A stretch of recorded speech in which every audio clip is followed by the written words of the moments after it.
Bro, talk about a villain origin story.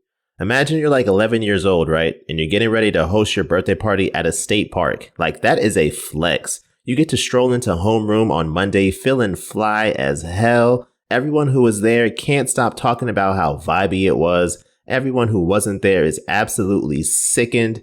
You're set. You're on the path to dominating high school. Prom queen, prom king, whatever you want, it's yours because of the foundation you laid at this party.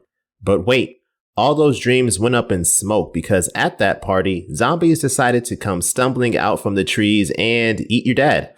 Now everybody is looking at you sideways like, yo, who invited these motherfuckers? Now you gotta eat lunch alone in the cafeteria for the next few years. Tough. I'm Brandon O. This is Terrorific, and we're chopping up 2013's VHS 2.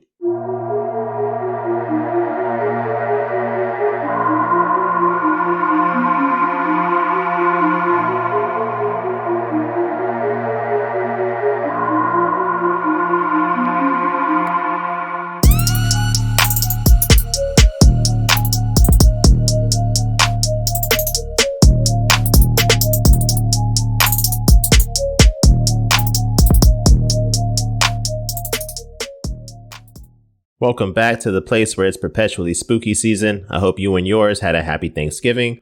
My family and I went out to East Texas, where there's a railroad that hosts a pretty elaborate Polar Express experience. So we had a good time. The vibes were immaculate.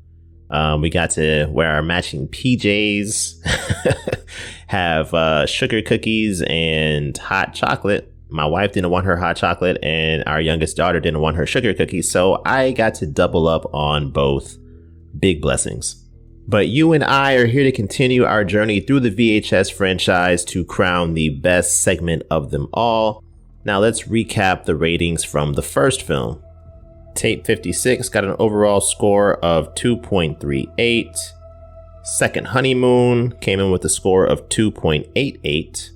Tuesday the 17th clocked in with a 3.5, 10/31/98 with a strong score of 3.75, but not as strong as Amateur Night with a score of 4.1, and our top segment from VHS, The Sick Thing That Happened to Emily When She Was Younger, coming in with a score of 4.25. VHS 2 has given us 5 new segments, so I'll go through the ratings for those first, and then we'll see how they slot into the overall rankings. So, kicking us off at number 5, we have Slumber Party Alien Abduction. This segment was directed and co-written by Jason Eisner as well as John Davies. Eisner also directed a segment in another horror anthology film, 2012's The ABCs of Death. If you haven't heard of this film, the structure is that all 26 letters of the alphabet have their own story assigned to them, and each one is created by a different filmmaker. And this is probably the film that established me as like the horror guy in my friend group, because after I watched it, one segment in particular had me going around to all my friends being like, hey, yo, this is some wild shit. Y'all gotta watch this. And that segment was L is for Libido. But Eisner directed the segment Y is for Young Buck. I don't really remember the details behind that one, so maybe I need to go back and rewatch the ABCs of Death at some point. But anyway, back to Slumber Party Alien Abduction. So the plot centers around two brothers, Gary and Randy, doing rad stuff that they film by attaching a camera to their dog, Tank. Now, their parents leave for the night to go on a romantic getaway, leaving them home with their older sister, Jen, who promptly invites her friends and boyfriend over to do teenage stuff, and so the Kid brothers do too. So Jen and her friends decide to go to the dock to hang out, swim, probably drink some beers like teenagers apparently do. I mean, I can't relate to that. I was drinking apple juice. Like, I went to college, like, completely firm in my belief that I was never going to drink anything ever. Alcohol was weird and gross. And then one day, I got completely wasted and I was like, you know what? Maybe I judged this a little too harshly. But of course, drink responsibly and ensure you are of legal age. But anyway, Gary and Randy and their two friends get the bright idea to fill up squirt guns with piss and go spray Jen and her squad. Bro, what? Like, I would be so fucking mad. Like, if someone was spraying me with a fucking piss gun, I would be livid, bro. Like, if those were my little brothers, respectfully, mom and dad, we got to put them up for adoption. Like, you know, I just can't tolerate such disrespect. That is insane. But the most insane part of this whole exchange is that, like, Jen's boyfriend jumps into the water to go chase them down. And as he's getting sprayed in the face with this piss gun, he realizes that he's being sprayed in the face with piss. And he's like, oh, fuck. But he just like keeps his mouth open and just like keeps taking it. Like, bro, I mean, that's commitment, I guess. That's dedication. He's a real one, not to be deterred by piss. But if that were me, I would at least like dive under the water and like swim after them that way. I'm not just gonna keep ingesting all this liquid gold, you know what I mean? But while they're all splashing around, the camera dips underwater and we get a glimpse of a gray alien. Real spooky. But no one else notices, so later on, they go back into the house and Jen and her boyfriend go up into the room and they're trying to get it in. And Gary and Randy and their little friends decide to cockblock, but first, they are like peeping Toms, which personally, I mean, I'm an only child, so I can only speak hypothetically, but I don't think I would want to watch my sister ride somebody.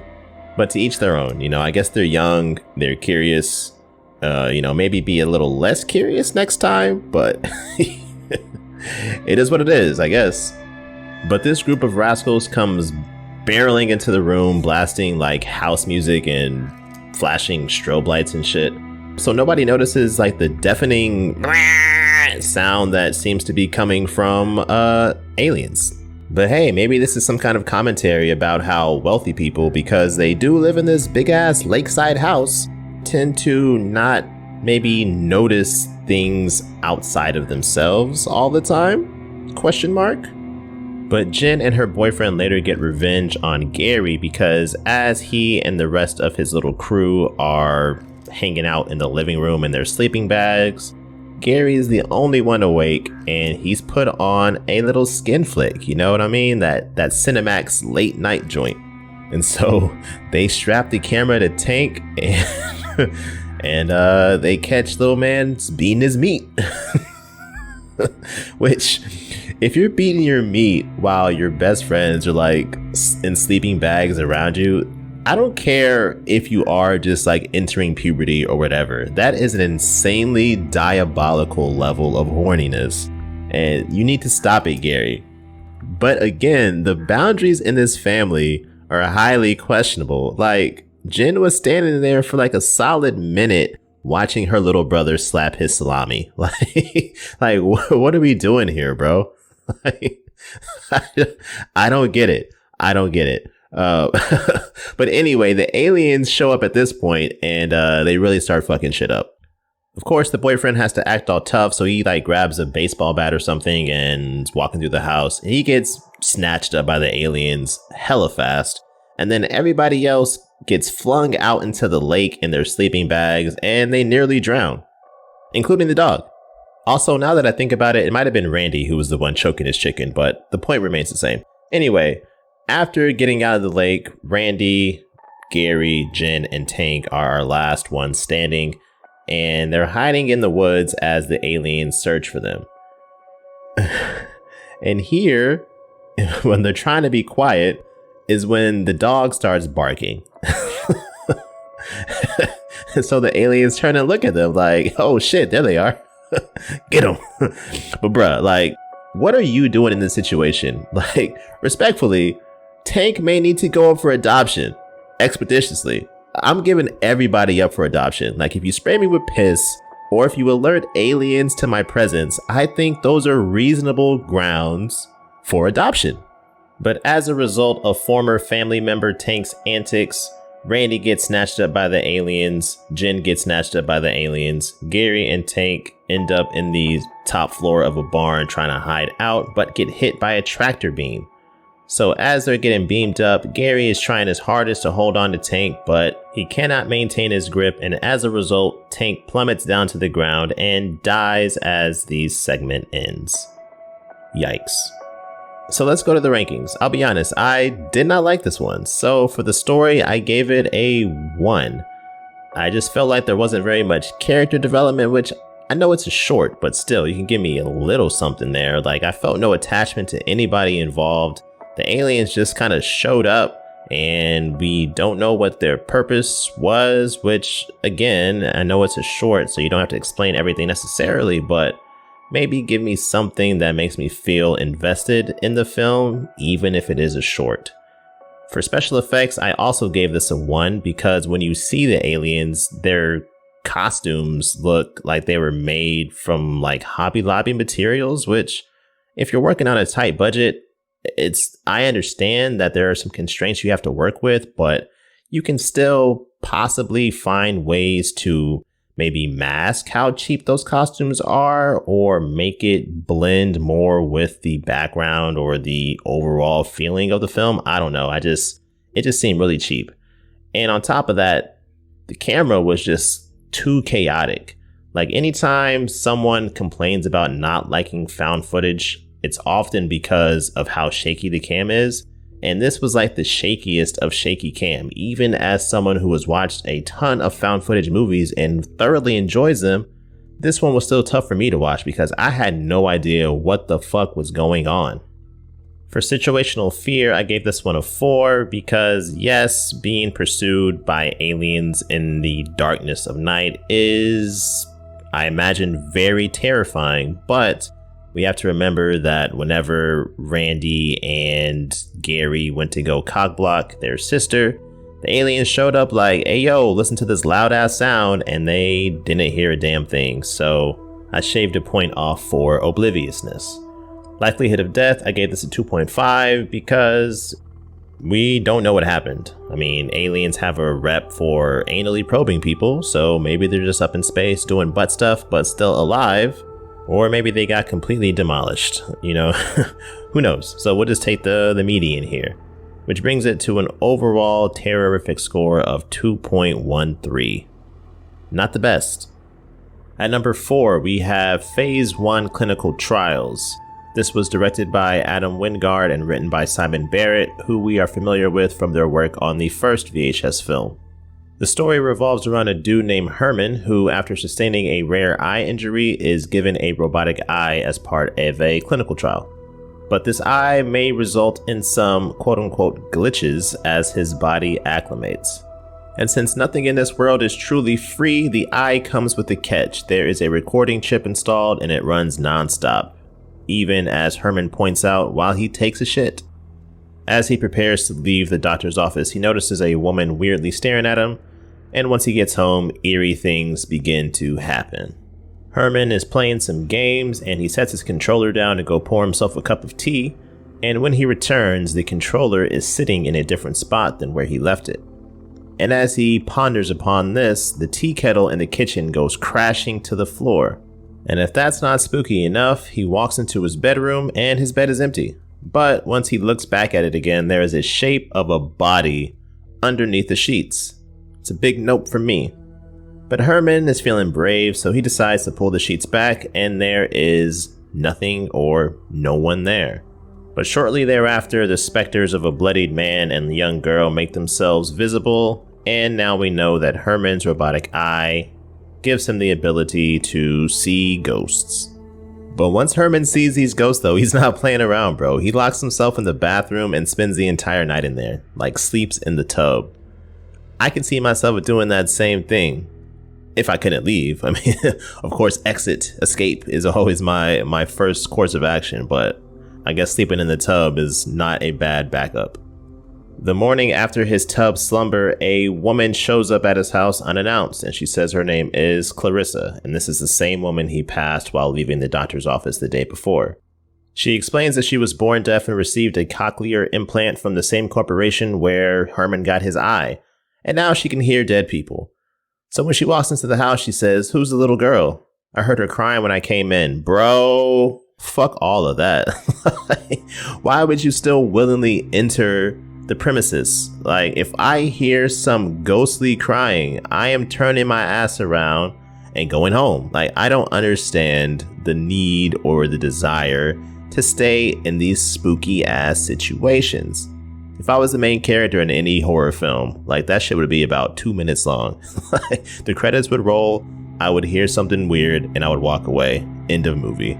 Thank you for coming. But Clarissa and Herman continue their conversation, and as they're talking, Herman sees a ghost man show up behind Clarissa.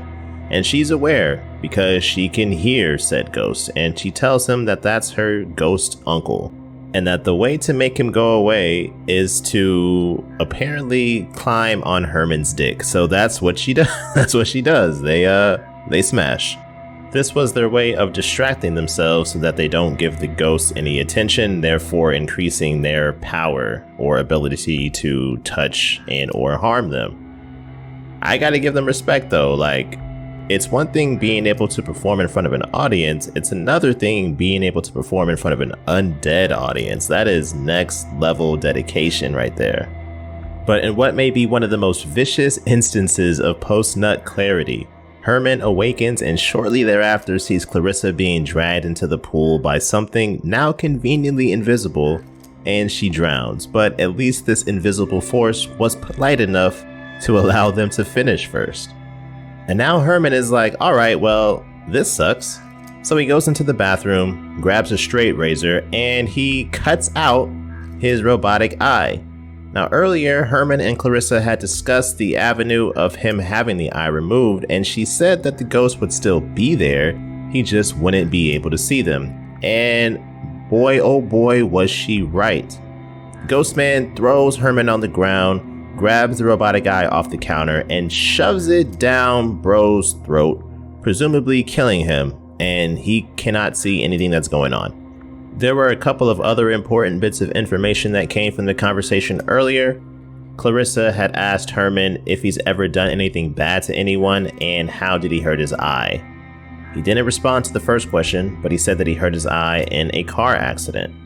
Clarissa had also mentioned whenever her dead ghost uncle popped up that he was abusive. So my theory is that these implants allow you to see or hear or otherwise interact with people that you have killed. So with Clarissa's abusive uncle, I imagine she grew up and got revenge for all that abuse and took him out. And for Herman being in his car accident and not responding to the first question about whether or not he had ever hurt anyone, I think that implies that the ghost man and the ghost girl were victims in this car accident and Herman killed them. Perhaps he was driving drunk, fell asleep at the wheel, hit and run, we don't know, but it seems to be that they want revenge for their deaths. So let's go to the scorecard for Phase 1 clinical trials. For the story, I gave it a 2. I mean, it was fine. Nothing really to write home about. Felt a little undercooked. As far as like the scares go, I think they could have done a little bit more with that. The ghosts seemed a little bit underutilized, and when they did pop up, they just seemed a little bit awkward to me. And I'm not saying you have to like hand us exposition on a platter, but you know, it would be nice to have a little bit more confirmation about, you know, some more like the origin behind these ghosts and whatnot, as opposed to just having to theorize or make inferences.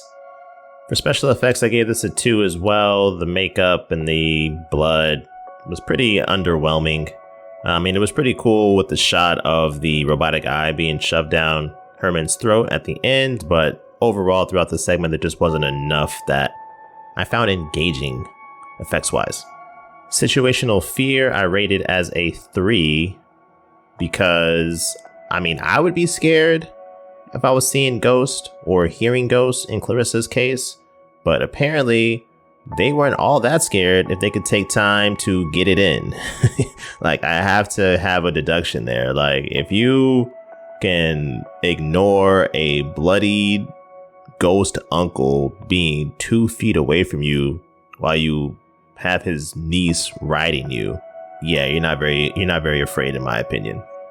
Likelihood of death, I gave this a 3 as well because Clarissa mentioned that she got her implant at the age of 16, and she was definitely older than 16 when this segment took place, so clearly she had some method of surviving for multiple years.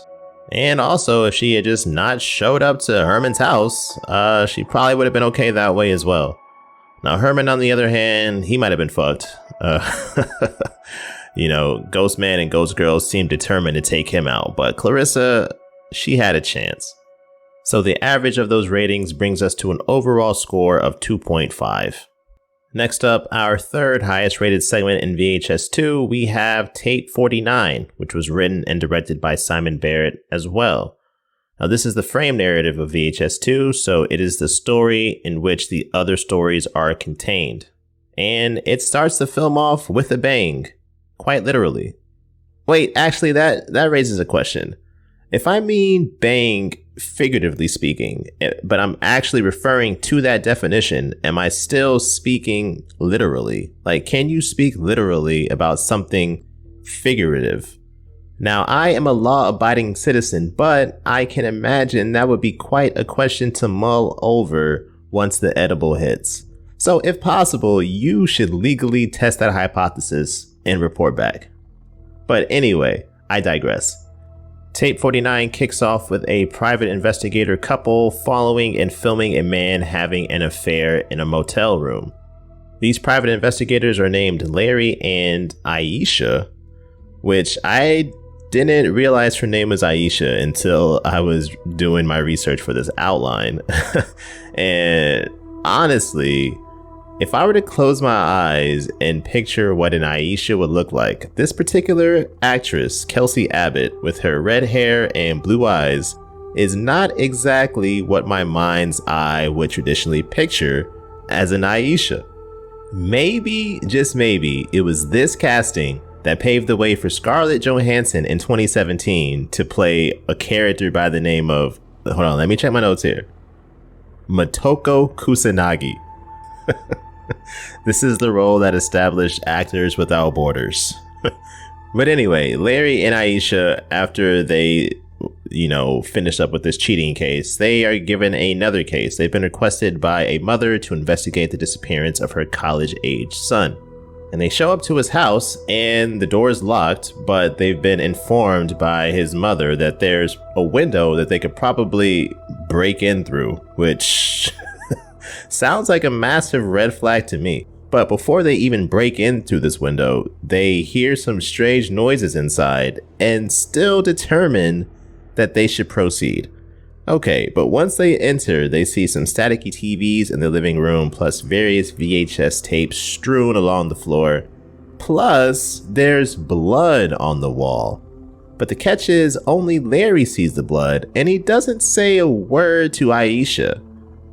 And to make matters worse, he suggests that they split up. She should stick around, sit there, and watch the tapes while he walks around and investigates the rest of the house. They're both armed with video cameras, and a mysterious figure pops up in the background of both of their frames, but of course, they don't see anything. Next to Aisha is a laptop, and on that laptop is a video that was recorded by the missing dude. His name is Kyle. And he says on this video that watching the tapes in a certain order will quote unquote affect you. And Aisha decides to play some tapes anyway. After the second tape, Larry returns to the room to find Aisha in some sort of trance with her nose bleeding. He comes in and startles her, and she thinks that she fell asleep, and now she has a migraine. He offers to go to the drugstore for aspirin, but he's hesitant to leave her alone, which makes a whole lot of sense. But she says to him she doesn't feel like moving, so he goes to the drugstore. But before he leaves, he asks if she has her gun on her for protection, and she confirms that she does. Aisha pops the third tape in and doesn't notice some sort of thing creeping behind her. This time when Larry returns, he finds Aisha dead from a self-inflicted gunshot wound. He yells, "Help! Somebody help me." But bro, would you really want someone in an abandoned, or at least a seemingly abandoned house that you broke into to come help you? But while he's here mourning his dead girlfriend, he finds a tape on the ground next to Aisha with "watch" written on it in lipstick, and he does exactly that. leaving to go get help and or calling 911 is apparently not very high on the priority list. But Larry continues Kyle's video, and in that video, Kyle says that his mother, who's the one who hired Larry and Aisha to begin with, supports his actions. Then he shoots himself on camera. And the effects are insane. But the video continues, and not long after, Larry and Aisha walk into the house. So now Larry is like, okay, now I'm feeling a little bit uncomfortable here. And as his discomfort rises, Aisha also rises as a zombie. And Larry's like, oh shit. And and Man's just like snaps her neck real quick. But she gets back up again on some exorcist type shit now. And so Larry goes chopping off, ends up hiding in a closet. And as Aisha pokes her head around like the little crack or whatever, he shoots her. But then he hears some rustling to his right. And that's when zombie Kyle pops up, who's been hiding in the closet and lurking in the background this entire time. And he strangles Larry. R.I.P. Larry and Aisha.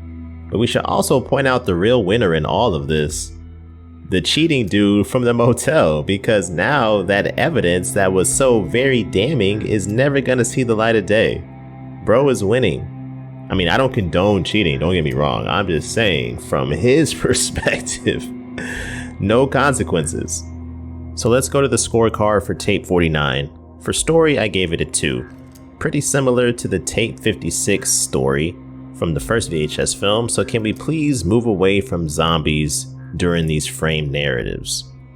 For special effects, I rated this as a 4.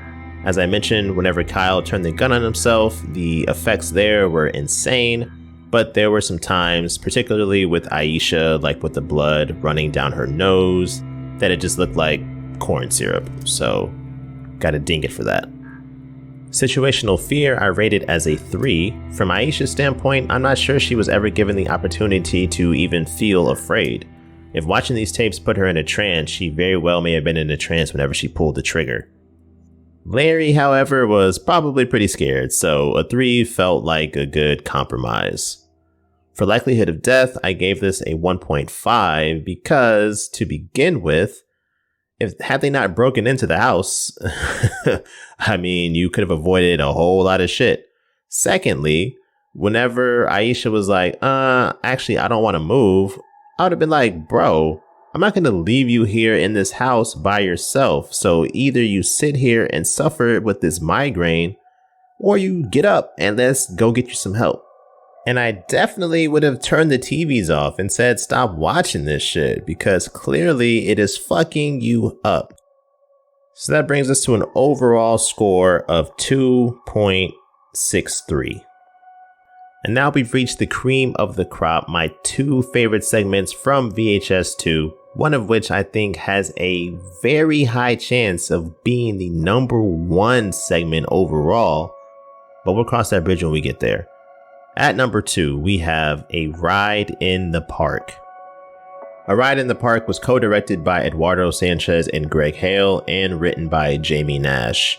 Hale and Sanchez are best known for being the respective producer and co-director of a little low-budget 1999 film titled The Blair Witch Project.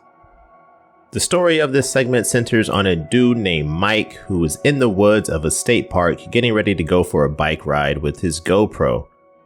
Before he starts his ride, he gets a call from his girlfriend and she's getting on him about blowing off their breakfast plans. He tells her it's a beautiful day, so he wants to go and take a bike out for a spin, and she responds by saying that she wanted him to take her out for a spin. My boy is focused on the mission. Unlike the dude from Phase 1 clinical trials, old Herman, Mike is not letting cheeks derail his focus. So Mike starts riding along down the trail and he is vibing until suddenly a bloody woman runs frantically out in front of him and she's screaming for help. She starts spewing black liquid though. And my guy, something tells me that you're not quite qualified to handle this. And now we've got more zombies, baby. Mike sees a few approaching from the woods and old Spewer jumps on him and bites his neck. On second thought, I take back what I said. Mike maybe should have let the cheeks derail his focus. But he takes a rock and beats the head in of the zombie that bit him, and he runs away. But unfortunately, he succumbs to his wounds and/or the zombie infection, collapses, and dies. His corpse is discovered by a couple who are also biking on the trail, and while they assess the situation and speak on the phone to the authorities, Mike reanimates and bites a chunk out of the man's face. He then grabs the woman and gnaws on her ankle like a turkey leg, and she takes off, bro, not even looking back to see if her dude is okay / still alive. I wonder what was going through dude's mind at that moment when he saw his girl running away. He's probably like, man, this motherfucker right here, my mom was right about her. And as the last embers of this dude's life burn out, Mike approaches, grabs his hand, bites his fingers off, and eats them. Dude dies, and then Mike begins to pull out his entrails and starts feasting. At this point, the woman who ran away returns as a zombie herself, and they start having a little his and hers meal. And then something hilarious happens. The dude who is being feasted upon sits up as a zombie. He looks at his girl, looks at Mike, looks back at his girl, and if these hoes ain't loyal was a look, this dude clearly communicated that, even as a zombie. Our zombie 3 then go off in search of something more to munch upon, and they discover a kid's birthday party, and they start going ham. They're taking out everybody. People are just like standing there watching as they are gnawed on. Bro, as soon as I see anything even remotely resembling a zombie coming stumbling out of the woods, I'm taking off, alright? I'm getting my kids, we're getting into the car. I'll grab a couple goodie bags for them, because if you are at a birthday party in the middle of a state park, those goodie bags definitely have to be fire. We cannot leave that behind. But as Mike starts to attack a family in a minivan, he sees his reflection in the glass and begins to regain some parts of his consciousness. And later on, he regains it pretty much fully when he accidentally butt dials his girlfriend, Amy. So he grabs a shotgun that had been dropped by one of the other party goers, and he shoots himself. So how did I rate A Ride in the Park? For the story, I gave it a 4.5. I thought it was really creative and inventive how they had this GoPro be the POV for this zombie outbreak. And we got to see the full life cycle of a zombie. We got to see Mike be bitten, die, reanimate, bite other people, regain his consciousness, and end it all to save his last shred of humanity. I was engaged from start to finish, and I felt some sort of investment with Mike's character. Like knowing that he had someone waiting for him at home that he was just trying to get back to eventually after being able to enjoy what he's passionate about. Having all that come crashing down in such a unique fashion, I think is a true horror tragedy, and I respect it. For special effects, I also rated this a 4.5, from fingers being chewed off and bitten, leaving behind spurting wounds, necks being gnawed on, entrails being pulled out and chewed on like spaghetti, heads getting blown up, like really strong practical effects all around. Finally, for likelihood of death, I gave this a 1.5 because all of this was avoidable. Had Mike kept his breakfast plans, eaten with his girlfriend, and blown her back out, he could have had a glorious day and not ended up dead as a zombie in the middle of a park. Also, these zombies are like the walking variety, which are, theoretically speaking, the easiest kind to avoid. Whenever Mike first came upon this woman who was spewing black liquid, move away, run away, go find help, call for help. What are you doing, buddy? And as you see zombies come ambling through the woods, move away, run away. What are you doing, buddy?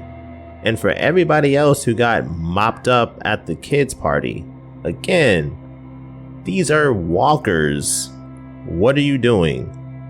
Other than the guy who first got grabbed because his back was to the zombies, he had no chance. Everybody else had a chance to get up out of there.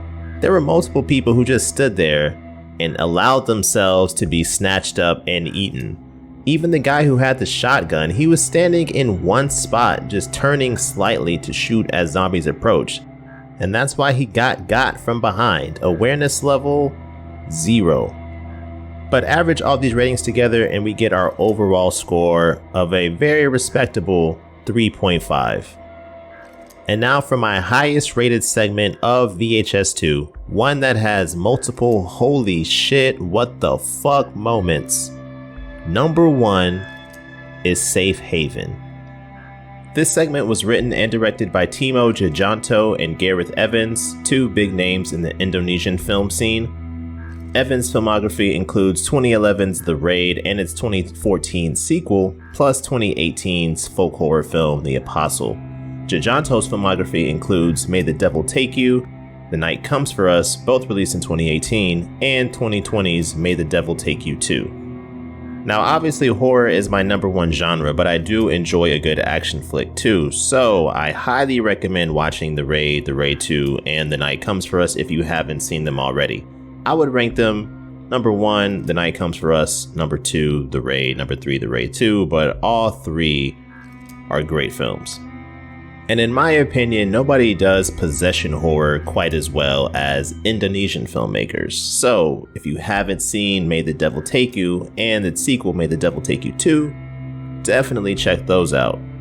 And Timo Tjahjanto has also broken into Hollywood recently by directing 2025's Nobody 2 starring Bob Odenkirk and the upcoming Beekeeper 2 starring Jason Statham. But I doubt any of those films would have been possible without this segment right here, Safe Haven, Pave the Way. Its story centers on a film crew consisting of Malik, who is the interviewer, Lena, the producer, Adam, who's the production assistant, I think, or something like that, and Johnny, the cameraman. They are using hidden cameras to document the activities of an Indonesian cult known as Paradise Gates. The cult leader is a man named the Father, and he tells them in an interview while they're trying to convince him to allow them to document him, that there is a higher plane of existence that he and his disciples are getting closer and closer to crossing over, and he calls them the Promised Gates. Now, the crew thinks that he's speaking metaphorically, but he's like, nah, I'm being for real though, but still they don't believe him. Yet the crew convinces him to allow them to return to his commune to showcase their beliefs in an unbiased way. Upon arrival, they are met by a woman known as Madam and a young girl who places a necklace with some sort of woven figure around Lena's neck, which she later tosses away for being weird as fuck. No disrespect to cults, but nobody else really wants to rock with your arts and crafts. Like, keep that shit to yourselves, okay? But this girl looks no older than like 12 maybe, and one of the crew comments on the fact that she's a child, asking, are there other children here? And she's like, actually, I'm not a child because father ... and she gets cut off by the madam before she can finish her sentence. But it's heavily implied that father has an inappropriate sexual relationship with this girl and likely other children. Just nasty work. But the crew presses on. They walk through the compound and they see a bunch of kids in classrooms, among other things that are starting to make them feel a little uncomfortable. Eventually, they make their way to father's office to begin interviewing him. And as Johnny is clipping the lapel mic onto father, he notices blood is on his fingers afterwards, and he tells Malik. But Malik is just like, oh, okay. Anyway, let's start the interview. Guess we'll just chalk that one up to some weird cult shit. But as the interview goes on, Lena starts heaving and has to leave to go puke. And Adam, being the good old guy that he is, he goes to check on her and leaves Malik to continue the interview. And as Lena makes her way through this compound looking for a place to puke, she ends up stumbling into a classroom, and there she is cornered by Madam and the young girl from before. Madam's like, aren't these children so beautiful? But Lena, you're going to bear something even more beautiful than those kids, and it's ominous as fuck. But back in the interview, father says members bring their wives and children so that he may quote unquote wash away their impurities. And I think we can all infer what he means by that. Nasty motherfucker, bro. But the camera's batteries begin to die, so Malik has to go back to their vehicle to get fresh batteries. And while he's there is a hidden camera that's been attached to Lena from before. And so the feed is in the trunk of their vehicle. So Malik overhears Lena telling Adam that she is pregnant and that Adam is the father. Now Lena is Malik's fiance and Adam is his best friend. So they've been doing dirt on this man and he is stunned / internally crushed, I imagine. But Adam, being the good guy that he is, tells Lena that, hey, they can make this all go away. She's like, yo, what the fuck, bro? No, I'm not doing that. I'm gonna tell Malik, fuck you, we're done. Now here's where things begin to escalate quite rapidly. So Adam ends up stumbling into a blood-smeared room where there's a dead woman who appears to have violently given birth. Meanwhile, Johnny is alone with Father, just sitting there listening to him give this rousing speech about killing everybody as he slams a knife on the table. Johnny then proceeds to watch Father remove his shirt, revealing some pagan symbols that he's carved into himself, grabs said knife off said table, pounce on him, ultimately stabbing him in the throat before slitting it. Johnny, my boy, what are we doing? You're not actually watching the documentary. You're here in person and you're just sitting there taking this, watching this dude literally give a speech to the entire compound about kill all these motherfuckers. He's like, oh wow, this is cinema. And as Father washes himself in Johnny's blood, this is when the ritual really kicks off in earnest. A mass suicide breaks out as a lot of the members of the cult start to drink poison, other ones grab guns and shoot themselves and others. And as Adam is searching for Lena, he ends up running into Father, who tells him that the prophecy has been fulfilled. And as he says this, he explodes in a shower of organs and entrails. Lena had been hauled off by Madam and other women in the cult, and as Adam finds them, he kills the women, tries to rescue Lena, but he sees that she has the similar pagan symbols carved into her that Father had, and that is when Lena gives birth to a demon. And I use the word birth very loosely because it really climbed out of her. It looked like it was treating her abdomen like it was a manhole. Just insane stuff. So Adam runs away. And along the way, he discovers that everyone who was dead has now become a zombie and is trying to kill him. Malik had been fighting his way through the cult, but he was ultimately captured, and so Adam comes across him as he's about to be executed via shotgun. Well, the cult member does execute Malik and then turns the gun on himself. So Adam is like, yo, what the fuck is happening here?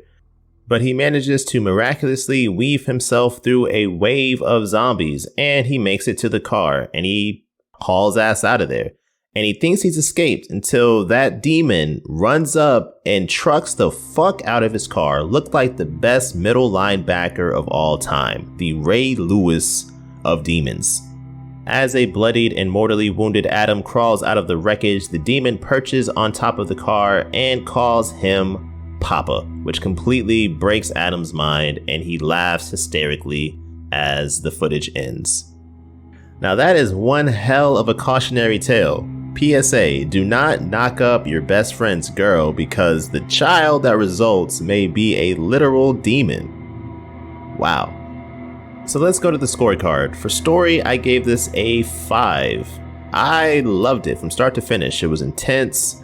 It was bloody. It was original. I mean, of course, there's always been movies with cults and demons and trying to summon them, blah, blah, blah. But the way that this was executed still felt fresh and unique. The cult members were all unsettling and menacing and ominous. I really feel like they threw themselves into this role and really committed. For special effects, I gave it a 5 as well, because holy shit, I mean, where to start? We have demons ripping themselves out of people's midsections.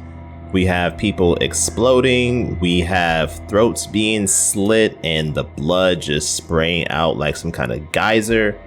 We have women who are having their wombs demolished and shit. We got people who were turning guns on themselves, and all this was done with practical effects, and they did not pull any punches. It is very, very graphic. For situational fear, I gave this a 5 as well because, I think it's pretty self-explanatory, right? Like, you're summoning a demon or you're giving birth to a demon. You're watching people kill themselves and rise up again as zombies and attack you.